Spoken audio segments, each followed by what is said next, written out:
Now to that hunger crisis in Zimbabwe, up to 4 million Zimbabweans face hunger following poor harvests and a harsh El Nino-induced drought.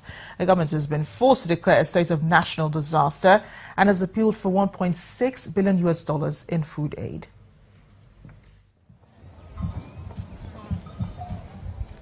Even in the best of times, life is harsh in Mwenezi, a district near Zimbabwe's southern border.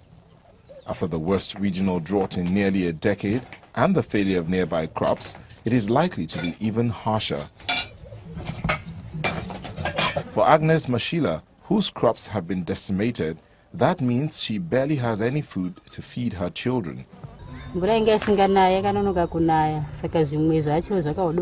The rains came late. A few plants that survived the dry spell revived.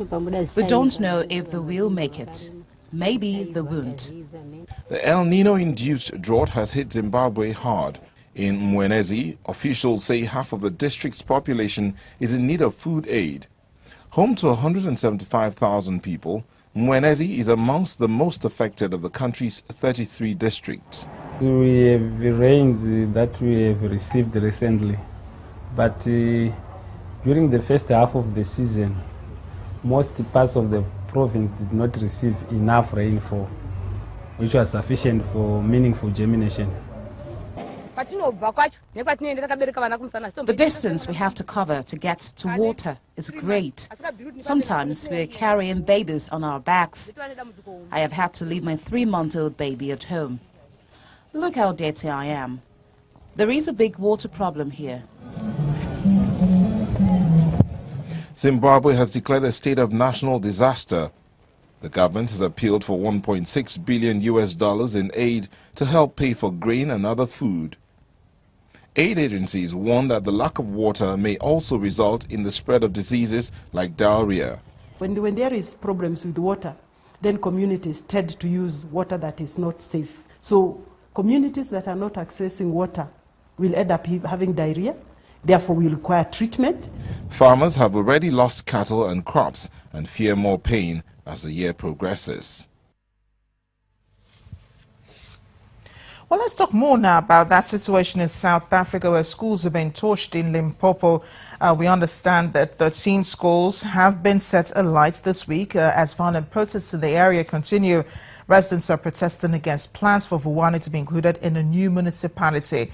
We tried to reach the CEO of Junto Media, Lucas Malloy, earlier. We have him on the line joining us from Johannesburg. Lucas, thank you for joining us on Network Africa. Give us a sense of what really is going on in Limpopo. The problem in Limpopo is again the issue of demarcations. And we're not only having it in Limpopo, we're having it actually in various areas.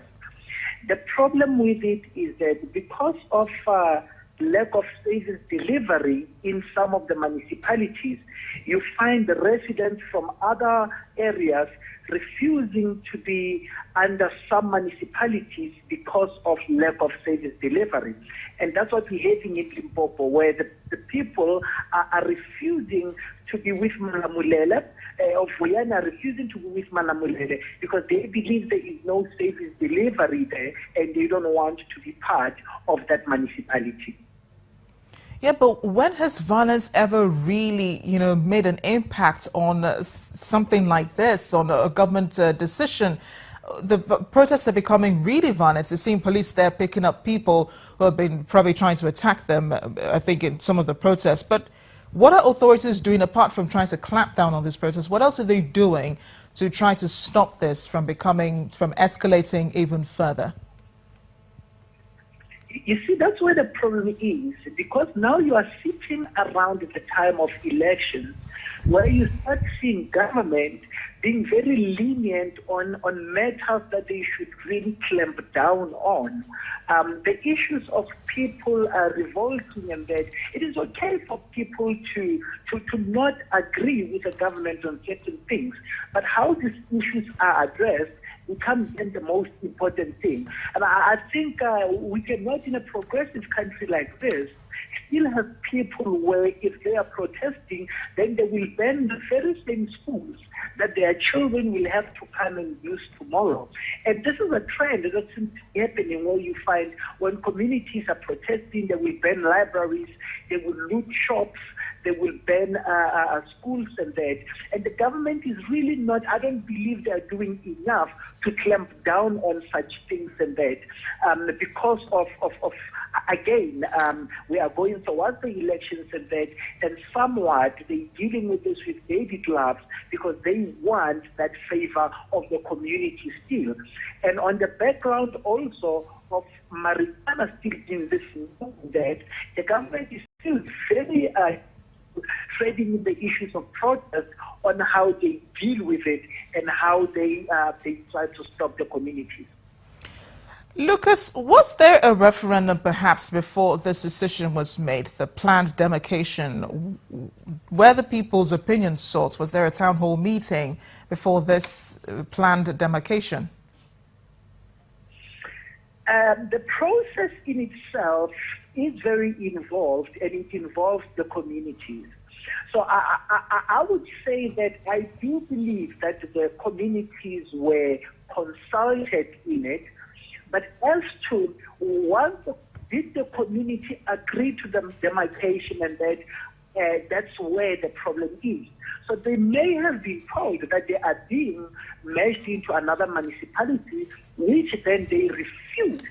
And the government then, or the demarcation board, went on with that process. And now it has got to the stage where the community is saying, the only thing we are talking with you is you telling us that you are losing us where we are, and we are not being merged so that with the Manamulele municipality and that. So did they consult them? They would have. But the community has not agreed to be moved into this municipality. And yet they went ahead with the planned demarcations. But what's the situation there now? Are the protests continuing? Are they still as violent? Or is there police presence there? And is there an uneasy calm? I didn't get that one, Cynthia. It's Amarachi, actually. What's the situation in Limpopo right now? Is there police presence? Are the protests continuing? Are they still violent? Just give us an understanding of what's going on now. Yes. At the moment, the community in Limpopo is still very much protesting. And the protest is still very much violent, where people are still hitting people's cars that are passing with stones. They are still looting and that. And mind you, Cynthia, this is not the only area where such a protest is happening. The protest that is happening in Zandspruit on the north of Johannesburg in Gauteng is still also happening. And also it's still in the background of service delivery. So in a way, I think that the real solution that is going to stop this protest from happening is if the government improves its service delivery levels. Because then no communities will have a problem of being put under or classified under a certain municipality, because the delivery of service will be the same throughout all these municipalities.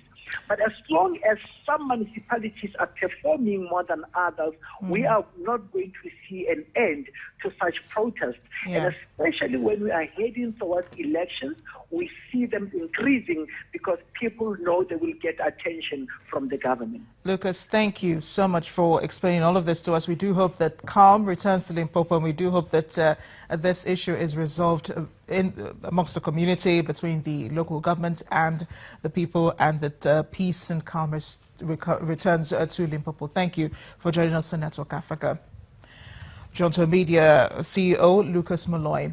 Now here's something you don't see every day. Nigerian blogger and medical scientist Hanifa Adam now designs hijabs for dolls to reflect the religion and culture of Muslim women in Nigeria.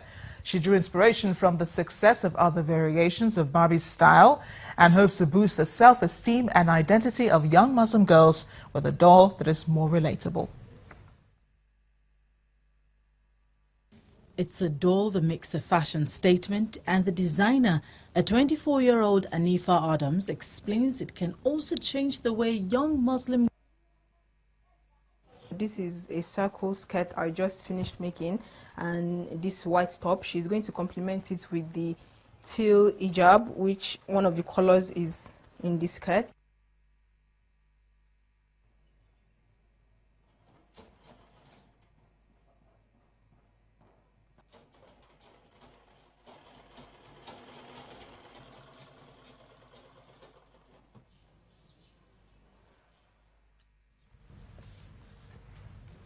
We apologize for that report, not completed.